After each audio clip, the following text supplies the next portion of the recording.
New York. It's a show that's a little bit upset about his Clippers. Brew can't get over this contract. I'm just shocked. Kawhi Leonard's hurt? Yeah. Wow. I can't believe it. The video board, though. Congrats to Uncle video Dennis. board. Uncle Dennis is whole thing. amazing with those contracts. He got him paid. Uncle Dennis. But we're starting with Rodgers and Davante reunited and healthy. Feels so good. Davante was nursing an aching hamstring in Vegas, which fortuitously feels better now that he's on the Jets. The duo will be going up against a tough Steelers defense. So, Brew, are you expecting Davante to make an immediate impact? Here's how immediate I think it'll be. I expect the 2-4 Jets to go into Pittsburgh and beat the 4-2 Steelers. Wow. That's pretty immediate, and that's what I'm expecting. Nick, Davante Adams is still great. The last 2 years, and we have this graphic, the last 2 years, 22 and 23, 2022, 2023, he's got the most touchdown receptions in the league. Yeah. That's with Derek Carr, Jimmy Garoppolo, Aiden O'Connell throwing him passes. It ain't Dak Prescott. It ain't Tua. It ain't even Baker or Josh Allen throwing them passes as the other guys have. So Davante Adams is still great. If he did that with those guys, I do expect him to do well with Aaron Rodgers. Even though Rodgers isn't what he was back then, I still think he can be a good and above average quarterback. And so I expect them to click, Nick. Red zone. The Jets haven't been horrible. They're like middle of the road in the red zone. But Davante is awesome in the red zone. And so that's going to improve them there. I think offensively, the run game will improve because now you have to worry about more of the passing game. I think Garrett Wilson, and I get it if there's a part of him that's like, I'm not going to get as many targets. Here's what I say to Garrett. You're not going to get as many targets, but you're going to get higher quality targets because you're going to be more open. You're not going to have the focus of the defensive backfield on you like you did before. And so that it helps the pass game. I think it'll even help a defense, which is already very good, just because presumably the offense will be on the field more. Defense will be a little bit more rested. They might be able to play with a lead, God forbid. Mm-hmm. So I'm not saying they're going to win the AFC. But I do think they can make the playoffs, and I think they'll go in there and start things off by beating Pittsburgh. Yeah, so I disagree with a ton of that when it comes to his impact, not when it comes to how good of a player he is. Now, I do not think Davante Adams is still a top 5 receiver in the league, which is what he was the last time he and Aaron played together. I do think he is still potentially a top 10 receiver in the league and definitively a top 15 receiver in the league. And so that he is still a very good player. The hamstring thing does, I'll be honest, bother me a bit. People got mad at me when I said he had a gimpy hamstring, but that's because evidently I just took the man at his word, that he didn't just quit on a team 3 games into a season, which was a team that he asked to go to. But so don't you think I hear you because it doesn't speak well. Clearly, he wasn't really injured.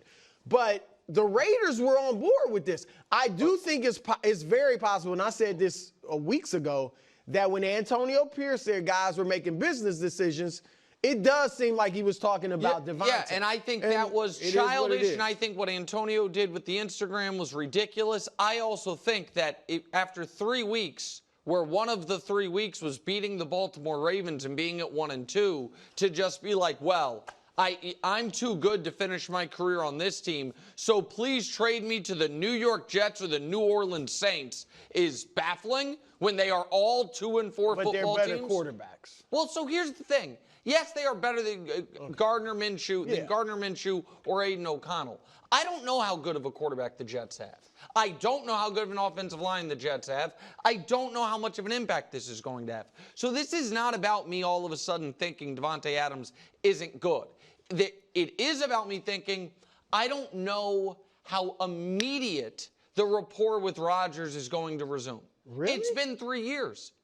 It's been, if we didn't do a show together for 3 years, the first few shows, there might be a little stepping on each other. It wouldn't be. It might not. It might not, but I don't think it is going to be immediate and seamless. I don't.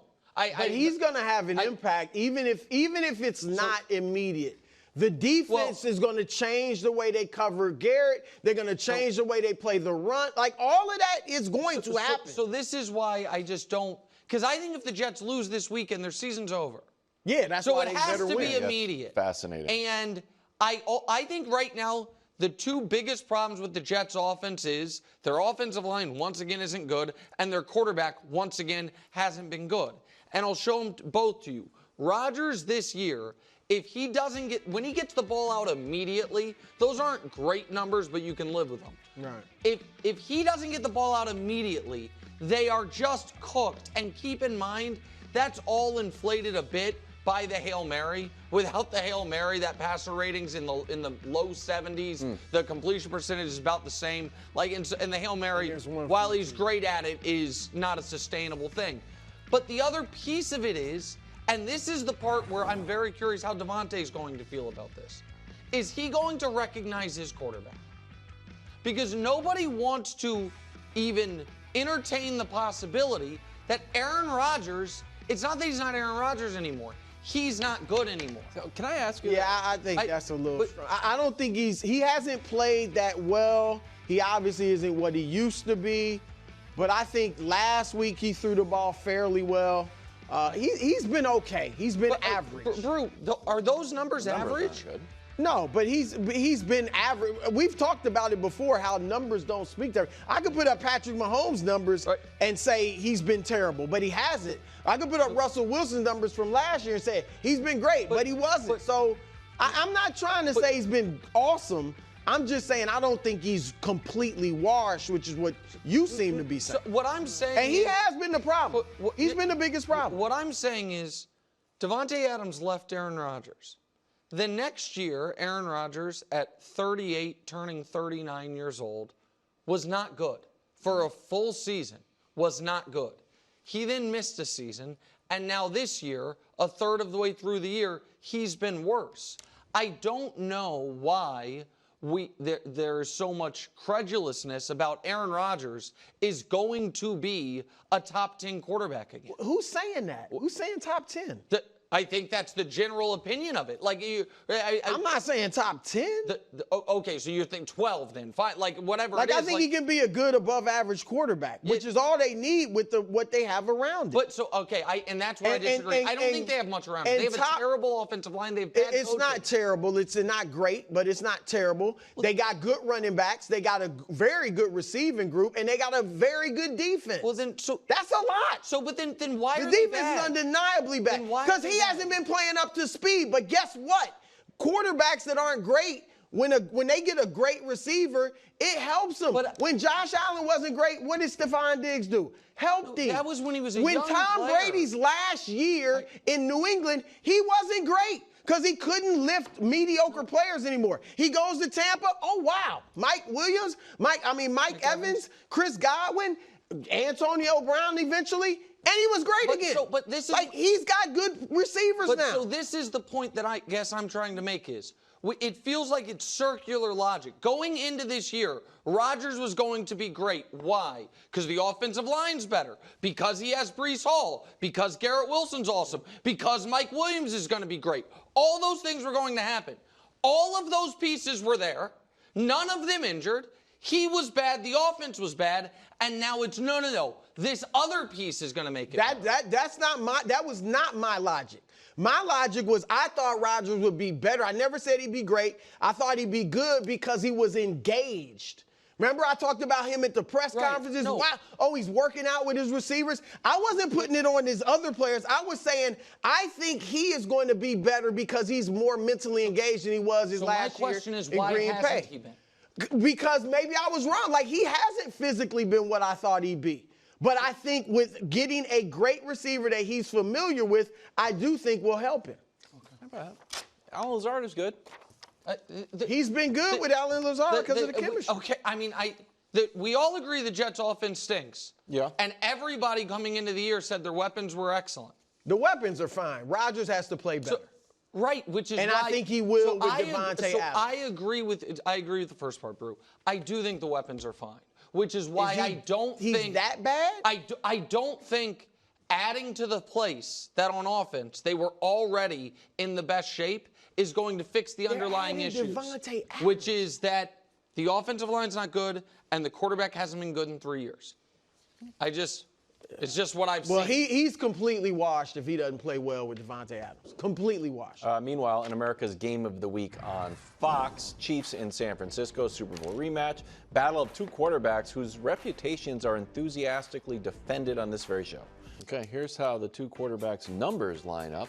Mahomes completing a better percentage of his passes, but Purdy's got the yards. Purdy's got better numbers this year. Passer rating, Jeez, Wiles, that wasn't even me this time.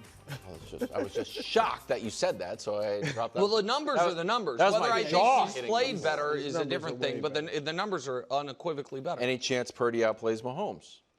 Absolutely.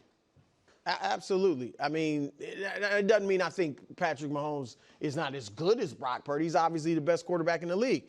But Brock Purdy can certainly outplay him in this game.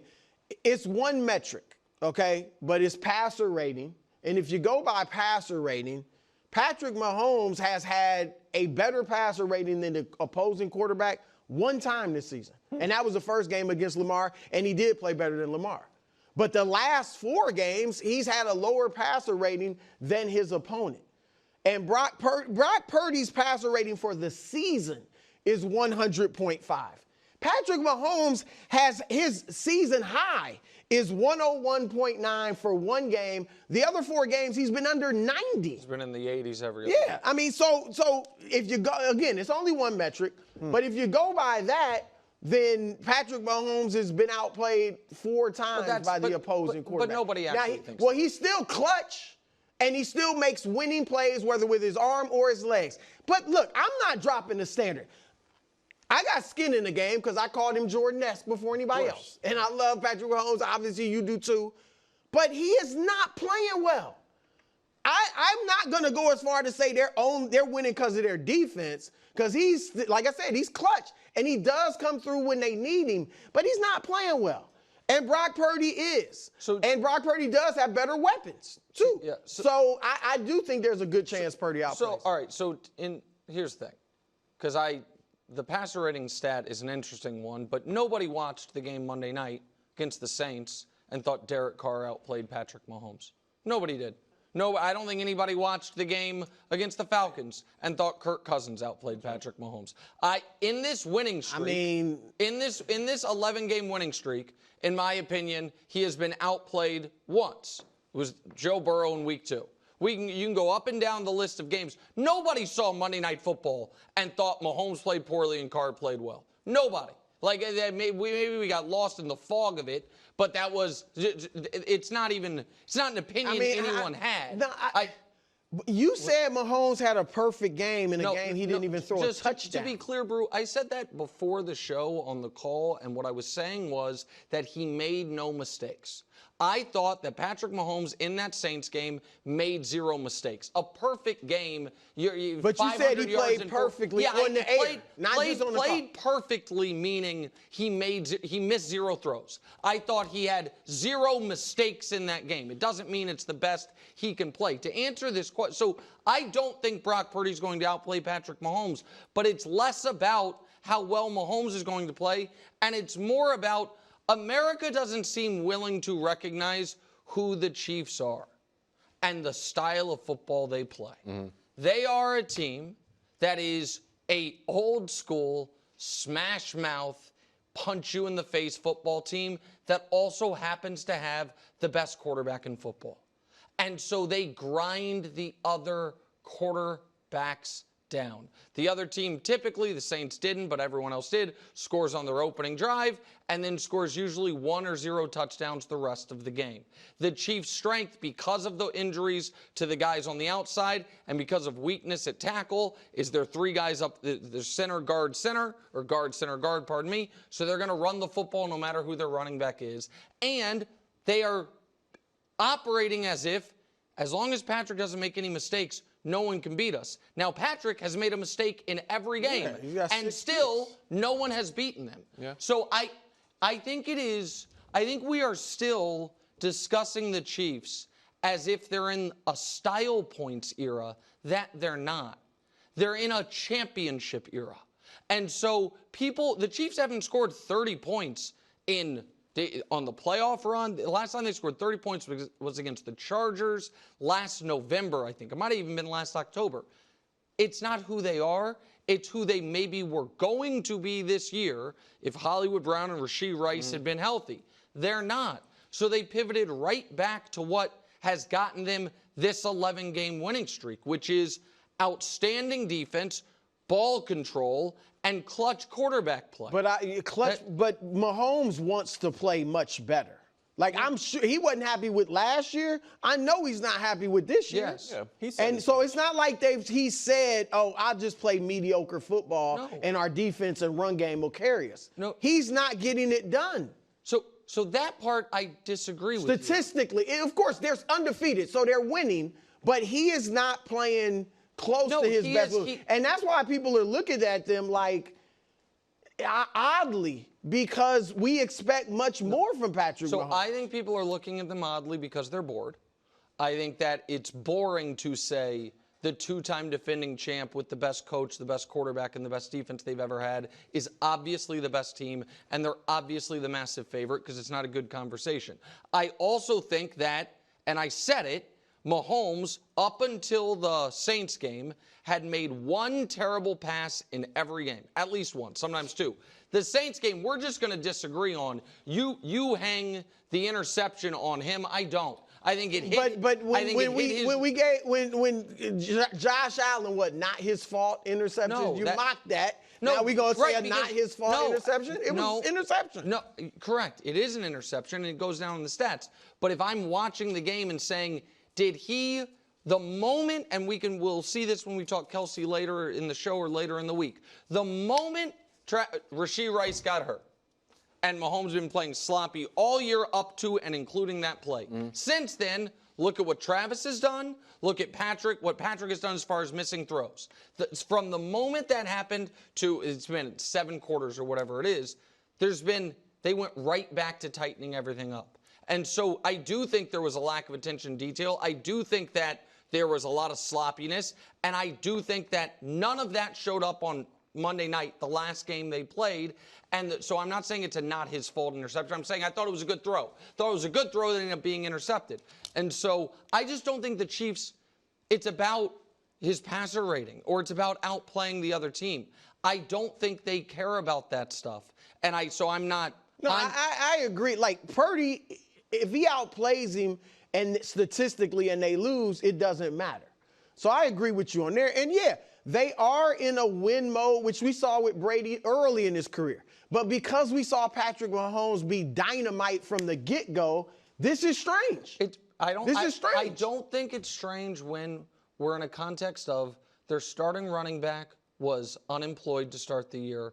Their number one receiver was either one of the smallest, Xavier Worthy, a rookie, or a guy the Jets cut, or a guy the Patriots cut, or I get that he doesn't have great weapons. I don't think it's strange in that. I think they have changed the way they are going to play based on the injuries the team has suffered, and I think the quarterback is fine with it because all he cares about is winning the games. Thanks for watching. Subscribe here to get more from the show and to check out clips from other shows on FS1.